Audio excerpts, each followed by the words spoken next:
Let's talk about Yale University, the pros, the cons, and how to get in. Yale is located in New Haven, Connecticut, and Yale is the second oldest college in America, behind Harvard, and it has also produced the second most US presidents, also behind Harvard. So you get the idea. Yale is almost always compared to Harvard, but Yale has forged an identity as kind of the anti-Harvard, where Harvard tends to be known for being kind of elitist and hyper-competitive and maybe a bit self-important. Yaleys are really proud of the fact that they're much more down to earth, they're friendlier, they're not as pompous, they're more creative.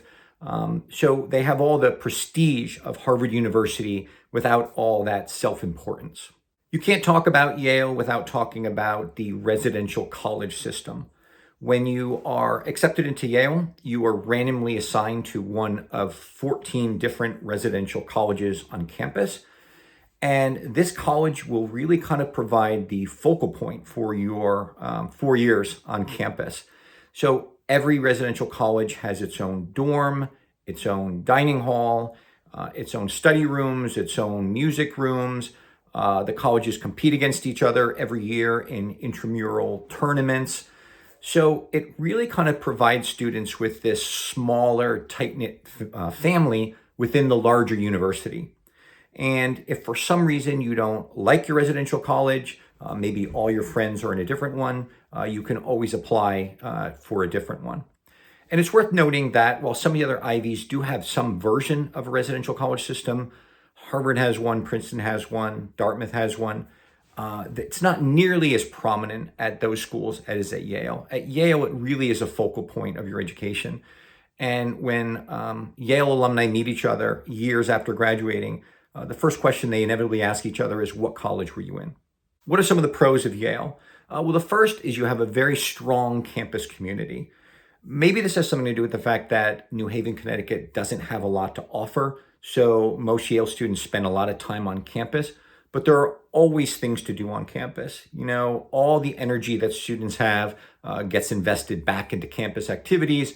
So there's clubs, there's performances, there's cultural events, there's social activities, there's parties. There's always something going on at Yale for you to participate in. A second pro is that Yale has a really strong creative community. It seems that almost everyone who is accepted to Yale somehow excels in some creative endeavor.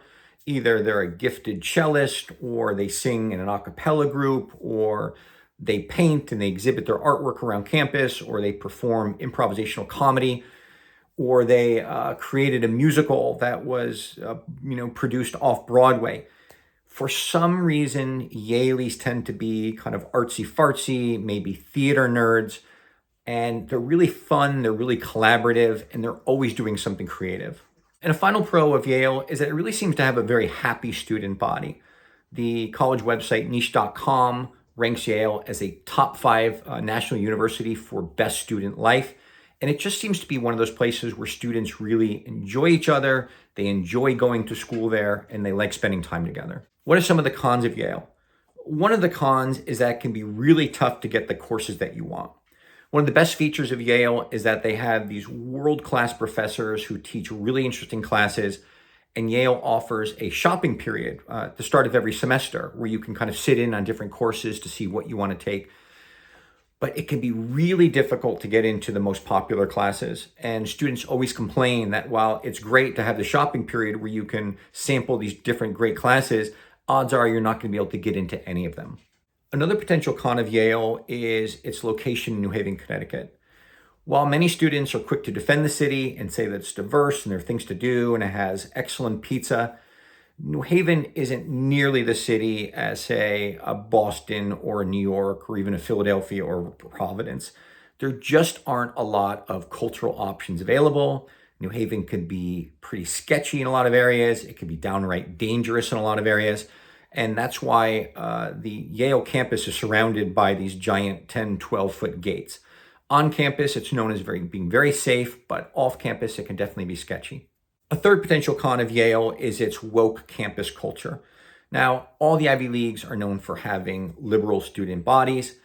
Of these, probably Harvard, Yale, and Brown are the most liberal, but Yale definitely has a reputation for being a bit woke, of being a bit radical.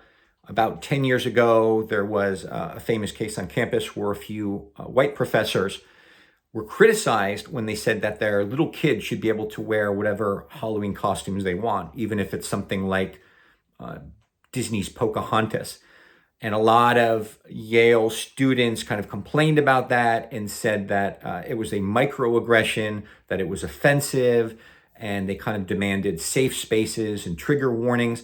So just know that while Yale is very progressive in a good way, it can also feel oppressively woke in other ways. How to get into Yale? One of the first things you can do to highlight your application for Yale is to emphasize your creative achievements.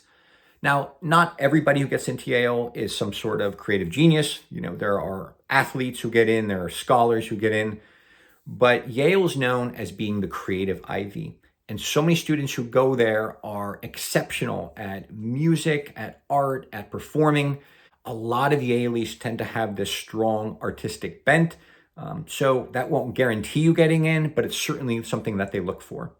A second tip for getting in is the question of whether you should apply early. Yale doesn't offer early decision anymore. They've replaced it with something new called single choice early action.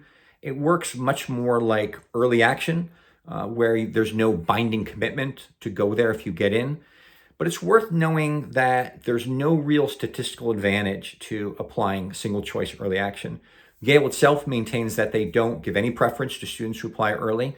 But even if you look at the numbers, about 10% of students who apply single choice early action get in early versus 4% for regular decision. But I would argue that that has much more to do with the higher quality of students who apply early than any statistical advantage. So what that means is if you want to apply to Yale, it's one of your top schools, you don't need to apply early. There's no real statistical advantage. And the third tip for getting into Yale is to submit your SAT or ACT scores. Now, Yale, like all the Ivies, is technically test optional, so you can apply without submitting your scores, and probably 50% of applicants do that. But when you look at the students who are actually admitted at Yale for the class of 2026, 88% of students who were admitted submitted either their SAT or their ACT. It didn't matter which one. 88%. So basically, 4 out of 5 students who are accepted submitted their scores. Is it still possible to get in without submitting your scores? Of course it is, but you're definitely going to be in the minority. So my advice for Yale and for all the Ivy Leagues is sign up for a test prep program, spend 3 months, 6 months doing whatever you can to get your numbers up as high as possible. For any of the Ivy Leagues, you really want to be around 1550 on the SAT, around 34 or 35 on the ACT, and submit those scores.